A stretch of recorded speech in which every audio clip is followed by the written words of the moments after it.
여러분을 환영합니다. 언제나 주님의 말씀과 복음 안에 온전함으로 살아가는 저희들이 되기를 주님의 이름으로 축원합니다. 등대는 밤새 불을 밝히며 칠흑 같은 어둠 속에 길을 익은 배의 길잡이가 되어줍니다. 새벽이 되고 햇빛이 비추면 등대는 할 일을 다하고 임무를 마치게 됩니다. 등대는 누가 알아주던 알아주지 않던 반복하여 그 자리를 지키고 불을 밝힙니다. 그런데 등대 중에는 불을 밝히지 않는 등대가 있습니다. 등대가 불을 밝히지 않는다라는 것은 그 쓰임을 다했다라는 것이지요. 인천에도 이러한 등대가 있는데 인천 팔미도 등대가 그렇습니다. 팔미도 등대는 우리나라 최초의 근대식 등대이고 이 등대는 6.25 전쟁 때 인천 상륙작전의 중요한 거점이 되기도 하였습니다. 그러나 2003년 새로운 등대가 만들어지며 기능은 신등대로 모두 이관되었습니다. 그리고 구등대는 역사적 가치를 인정받아 건물로만 남아 있습니다. 그의 기능은 더 이상 하지 않는다라는 것이지요. 과거에는 밤길을 밝혔고 인천 상륙작전의 길잡이 역할도 했지만 이제 불 꺼진 등대는 그 역할을 새로운 등대에 넘겨주고 지난 역사에 대한 증거로만 남았습니다. 역사의 한 페이지로 남는다는 것은 때론 서글프게 합니다.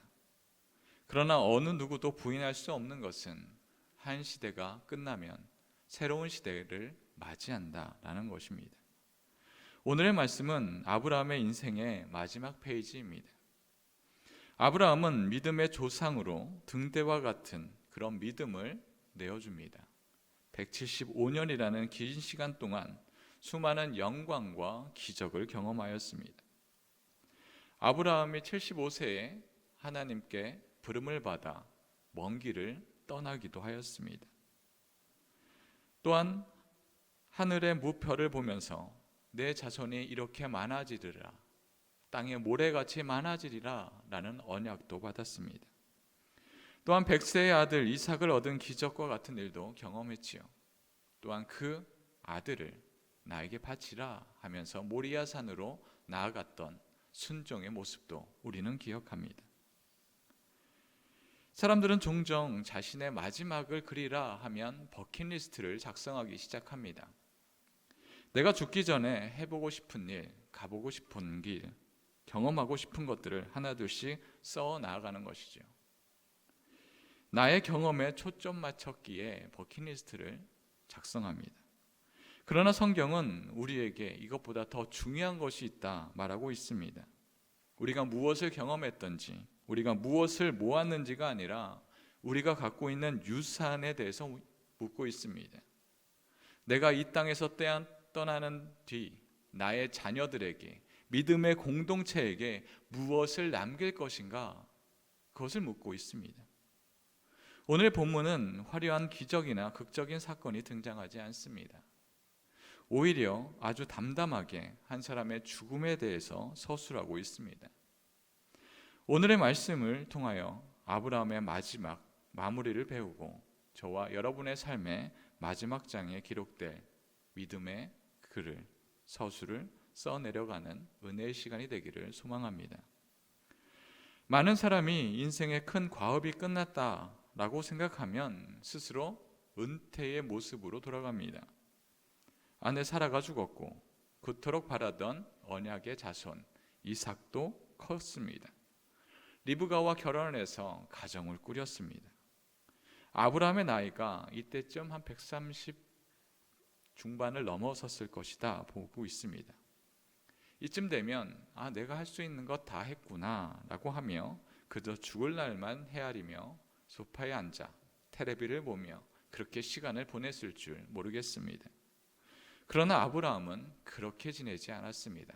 오늘의 말씀 1절 2절 말씀입니다.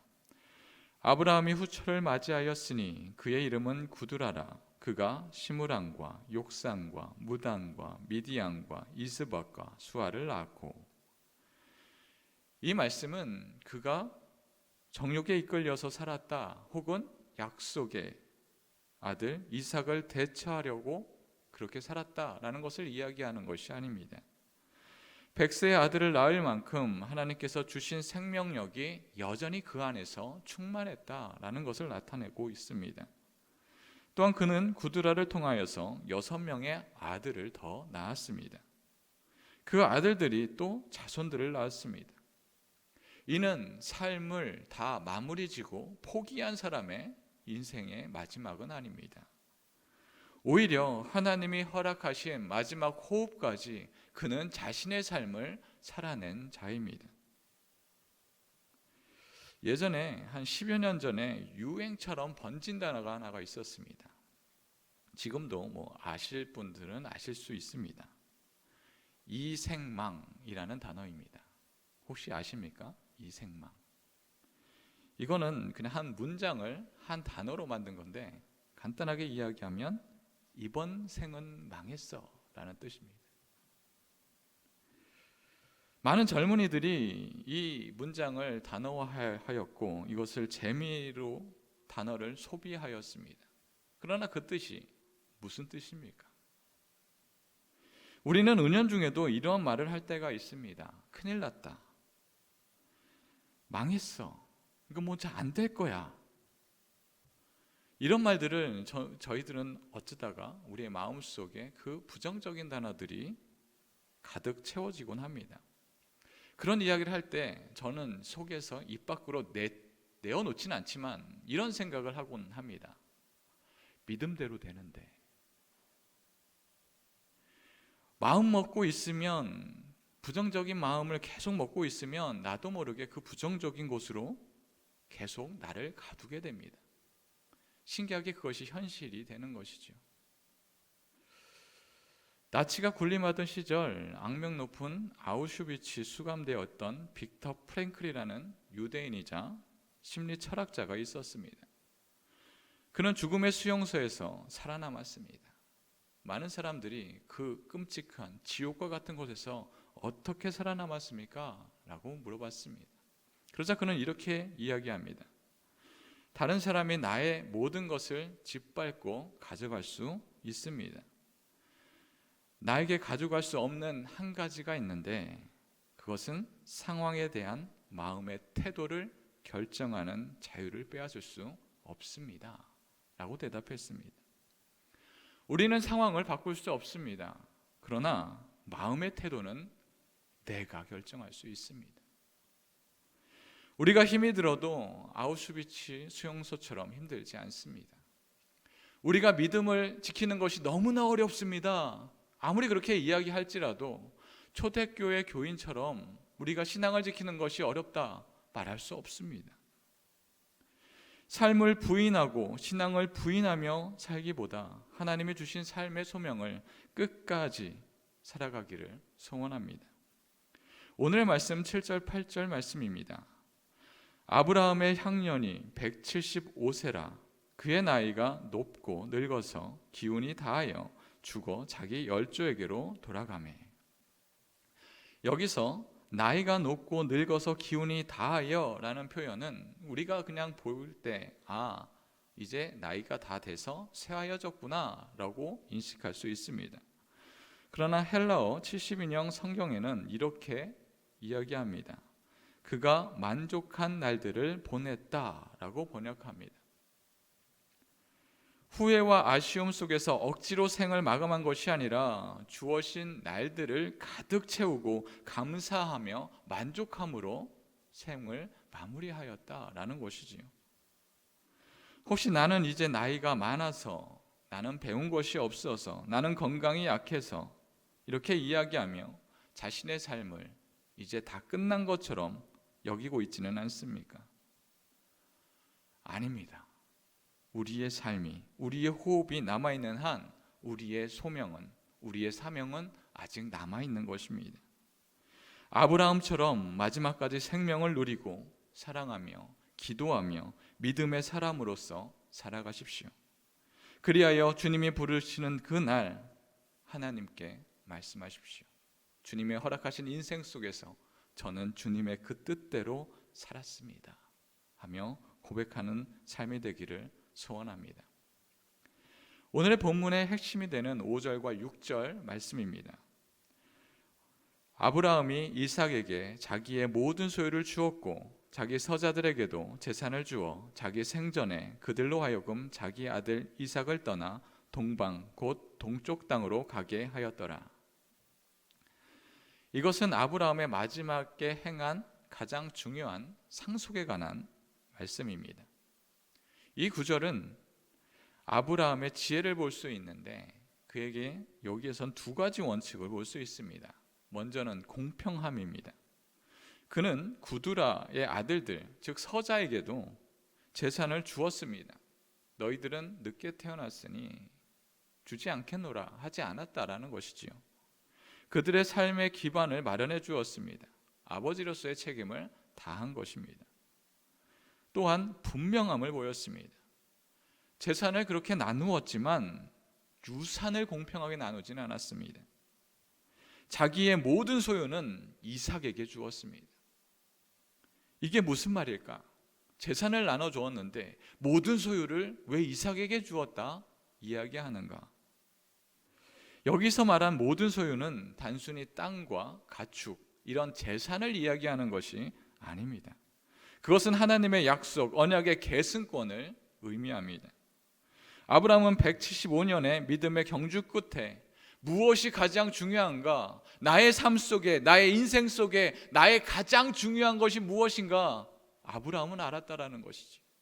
그 모든 것을, 그 언약을 다른 자손에게 줄 수 없습니다.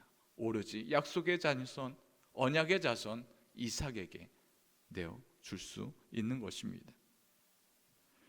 만약 아브라함이 나의 모든 자손 똑같으니 다 은혜롭고 다 충만하게 다 나눠 가져라 라고 했다면 그 자손들은 서서 누가 높니 낮니 하며 싸우고 다투고 혼란스러웠을 것입니다.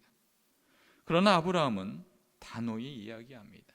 재산은 나누고 언약의 백성은 이삭이다. 또한 서자들은 동방으로 내어 보냈습니다. 이삭과 함께 살게 허락하지 않았다라는 것이지요.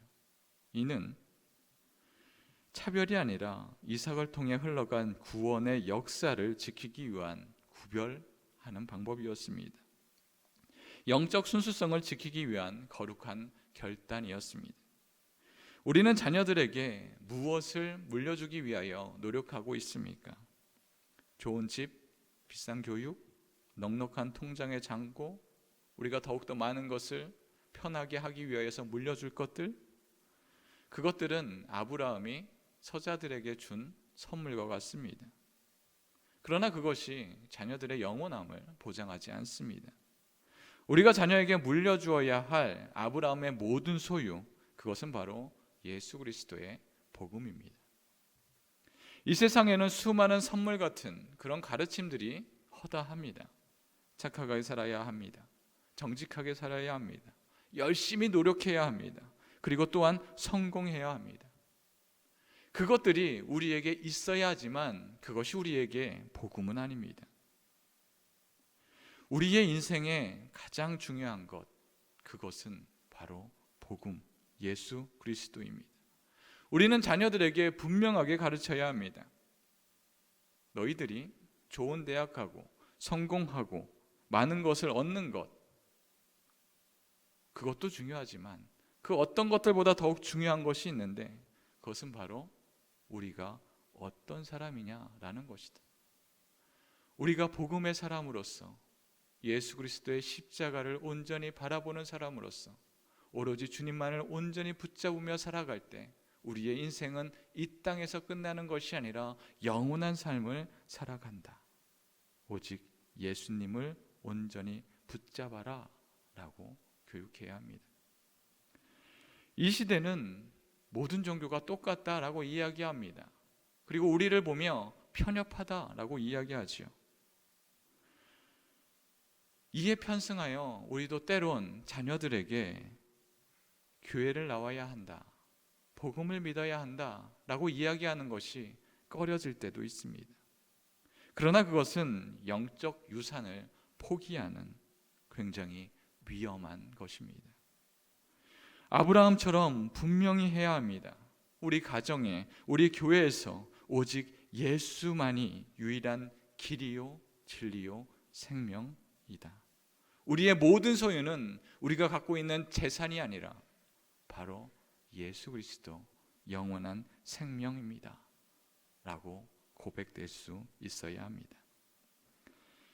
우리의 공동체가 오로지 예수님만 바라보며 주님만을 따르며 살아가는 저희들이 되기를 소망합니다. 또한 믿음의 사람은 화해와 안식으로 삶을 마무리합니다. 아브라함의 장례식 장면은 성경에서 가장 조용하면서도 또한 감동적인 장면을 보여주고 있습니다. 오늘의 말씀 9절 말씀입니다. 그의 아들들인 이삭과 이스마엘이 그를 마므레 앞 헷족속 소알의 아들 에브론의 밭에 있는 막벨라 굴에 장사하였으니. 아브라함을 장사한 사람은 두 명이 나옵니다. 이삭과 이스마엘입니다. 이 두 사람의 이름을 보면 우린 무엇을 생각합니까? 아브라함의 두 자녀구나, 이렇게만 여기고 있지는 않습니까? 그런데 과거를 잘 한번 생각해 보십시오. 이스마엘은 어떻습니까? 아브라함이 죽을 때까지, 하나님의 부름을 받을 때까지 함께 있었습니까? 아닙니다. 그는 이미 오래전에 집에서 쫓겨났습니다. 이스마엘은 이삭을 조롱하다가 어머니 하갈과 함께 광야로 쫓겨났습니다. 약속의 아들과 버림받은 아들, 두 사람 사이에 어쩌면 오랜 기간 교류도 없었고, 어쩌면 자기의 동생을 질투하며 혹은 원망하며 살았을 수도 있습니다. 그런데 오늘 그 두 사람이 아버지의 장례 앞에 함께 서 있습니다. 아버지의 죽음이라는 거대한 현실 앞에서 과거의 모든 갈등과 상처가 눈놓듯 허물어져 버린 것입니다. 그들은 함께 아버지를 막벨라 굴에 장사합니다. 이것은 수십 년 만에 이루어진 화해입니다. 아브라함의 삶, 그의 죽음이 결국 두 아들을 하나로 묶어주는 화해가 일어난 것이지요. 우리의 삶은 어떻습니까? 나의 삶은 무엇을 이야기하고 있습니까? 어느 공동체에 분열을 야기시킨다면 그것은 믿음의 사람이 할 것은 아닙니다.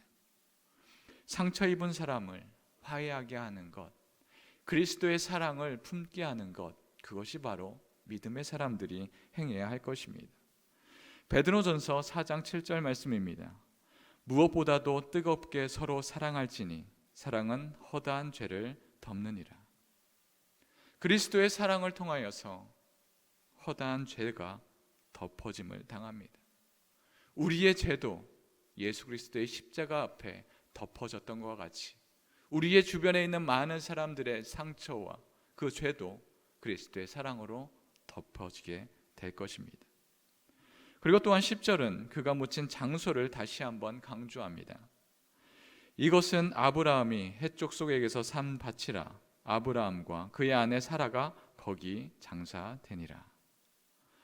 막벨라굴은 아브라함이 아내 사라를 장사하기 위해 돈으로 주고 산 가나안 땅의 유일한 소유가 된 땅입니다. 그는 평생 나그네로 살았습니다. 땅을 넓히기 위하여 노력하지도 않았습니다. 그저 하나님의 약속대로, 하나님의 말씀대로 가나안 땅에서 나그네처럼 살았습니다. 그러나 그가 나그네로 살았다고 하여서 어려움으로 살았다라는 것은 아닙니다. 그는 약속의 성취를 바라보며 살았습니다. 비록 내 때에 그 모든 것이 이루어지지는 않는다 하더라도 이 넓은 땅, 이 많은 곳에서 나의 자녀들이 뛰어놀 것이다 라는 확실한 믿음 안에 거하였습니다. 결국 그런 믿음 안에 거한 그는 약속의 땅에 자신의 몸을 묻게 되었습니다. 그리하여 그는 하나님이 주시는 평안과 안식으로 들어갔습니다. 우리도 사실 아브라함과 똑같습니다. 우리가 땅을 차지한다면 얼마나 많은 땅을 차지하겠습니까? 이 땅에서 안식을 얻는다 하면 어떤 안식을 얻겠습니까? 우리도 마찬가지로 이 땅에서 천국을 다 누릴 수 없습니다. 여전히 아프고 여전히 부족하고 여전히 나그네처럼 살 것입니다. 우리 성도에게 죽음은 끝이 아닙니다. 그것은 아브라함처럼 주님의 약속 안에 우리의 몸을 누이는 영원한 안식으로 들어가는 것입니다.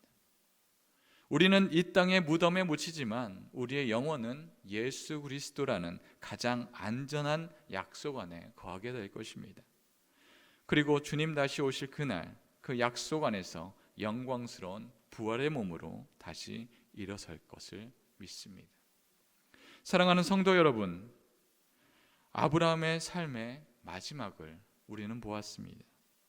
그는 마지막까지 충만한 삶을 살았고 분명한 영적인 유산을 남겼습니다. 그리고 화해와 안식으로 그의 삶을 마무리하고 있습니다.